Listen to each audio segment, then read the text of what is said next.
Je suis sûr, ça t'est déjà arrivé. Tu as tes données sur Excel qui se présentent, bien entendu, en colonne, mais pour une raison ou une autre, tu as besoin de les présenter en ligne. Comment faire? Dans cette vidéo, on verra qu'il y a 3 solutions possibles et on va les voir ensemble. Mais avant de regarder la vidéo, abonne-toi à la chaîne et active les notifications afin de ne rater aucune vidéo publiée sur la chaîne qui t'aidera à monter en compétences. C'est parti! Faire la transposition de données que nous avons ici à l'écran. Il s'agit en fait des ventes de nos différentes succursales et puis le boss nous demande de les présenter en ligne plutôt que de les avoir en colonne. Comment allons-nous procéder? Alors, j'ai découvert récemment 3 manières, 3 méthodes auxquelles on peut recourir pour transposer des données qui initialement se présentent en colonne et les faire présenter plutôt sur des lignes. Alors, les 3 méthodes, on va les voir l'une après l'autre. On va commencer par une méthode assez facile qui consiste tout simplement à faire la copie des données. Donc, une fois que j'ai sélectionné, CTRL-C pour copier les données, CTRL-C pour copier les données. Et ensuite, vous allez faire un clic droit. Vous venez sur le collage spécial et puis vous choisissez l'option transposer. Et vous voilà avec vos données qui ont été copiées de manière transposée. Ces données figurent dorénavant en ligne. Et nous avons donc en ligne les différentes succursales. Et puis en ligne également, on a les ventes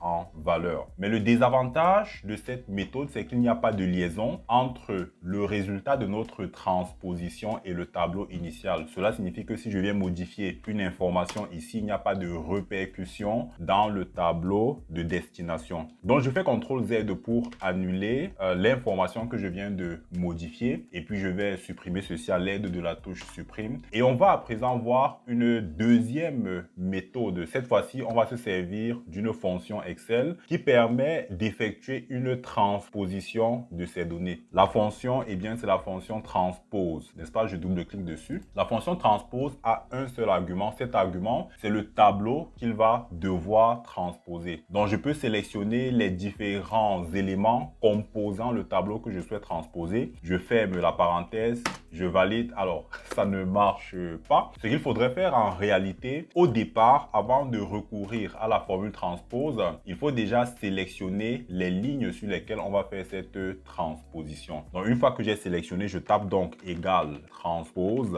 Ensuite, j'ouvre les parenthèses pour activer la formule. Je sélectionne donc le tableau que je souhaite transposer. Je ferme les parenthèses.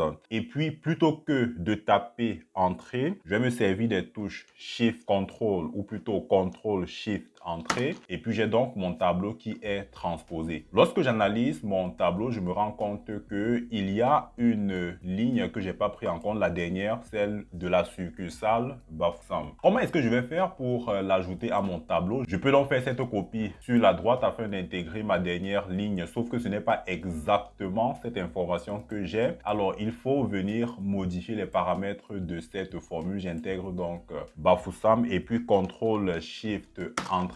Voilà que nous avons l'information dont nous avions besoin. Donc, ici, l'avantage avec cette méthode où on a utilisé la fonction transpose, l'avantage ici, c'est que si je modifie une information sur le tableau de départ, eh bien, le tableau de destination est tout simplement affecté de cette modification qui a été opérée. Voilà qui me semble plutôt dynamique. Donc, ça, c'était pour la deuxième possibilité. Je vais donc supprimer ceci à l'aide de la touche supprime. Voyons maintenant la troisième alternative pour pouvoir transposer mes données qui figurent donc sur un tableau en colonne. Donc, je peux partir tout simplement des références de cellules parce que chaque élément de ce tableau est sur une cellule qui a des références. Par exemple, l'entête 1 succursale est sur la cellule A3. Cette entête est sur la cellule B3. J'ai également cet élément qui est sur la cellule A4. Et je peux donc me servir de cela. Donc, je peux dire égal A3, n'est-ce pas? J'ai cet élément. Ensuite, ici, je peux dire égal B3. J'ai cet élément, n'est-ce pas? Mais vous voyez bien que si j'ai beaucoup de données, ça peut être difficile de faire cela manuellement. Donc, je vais opter pour une astuce où je vais partir des références de cellules. Plutôt que d'avoir ici égal A3, on va écrire A3 tout simplement. Plutôt que d'avoir là égal B3, on va écrire B3. Et puis, on va ajouter juste avant cellule A3. Et puis ici, on va ajouter qu'il s'agit de la cellule B3. Alors, je vais faire ma copie sur la droite et vous allez voir que Excel est un outil formidable, tellement dynamique pour pouvoir faire cette copie sur la à droite. Voilà, j'ai pu faire ma copie. Et maintenant, je dois m'assurer que j'ai l'intégralité de mes cellules qui doivent justement se retrouver sur mon tableau. Donc, je vais de la cellule A3 à la cellule B9. Et là, je vais de la cellule A3 à la cellule B9. Excellent. Qu'est-ce que je fais ensuite? Je vais sélectionner l'outil rechercher et remplacer en faisant CTRL H. Tout simplement, l'outil rechercher et remplacer avec CTRL H. Comme je l'ai toujours dit sur les tutoriels Excel, il est très important de maîtriser les raccourcis Excel les plus utilisés, les plus sollicités afin d'aller vite, afin de gagner du temps, afin d'être productif. L'idée, ce n'est pas de travailler très dur, mais bien plutôt de travailler de manière intelligente. Je peux faire CTRL H pour avoir accès à l'outil rechercher et remplacer, tout comme j'aurais pu également venir dans accueil et puis j'ai accès à l'outil rechercher et remplacer. C'est la même chose. CTRL H, ça permet d'aller tout simplement un peu plus rapidement. Donc, je vais remplacer ici l'expression CEL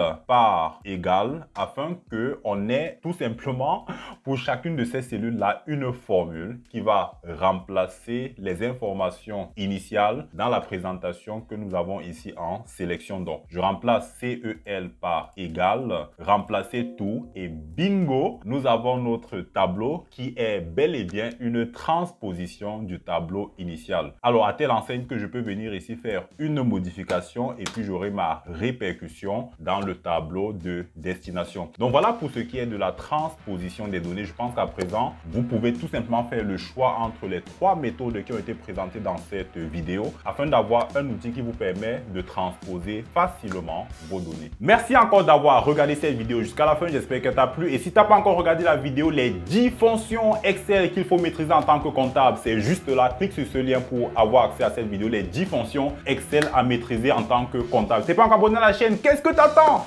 Abonne-toi à la chaîne Vidéo de Compta afin de ne rater aucune vidéo pour monter en compétences, en compta, en contrôle de gestion et sur Excel. Très bien.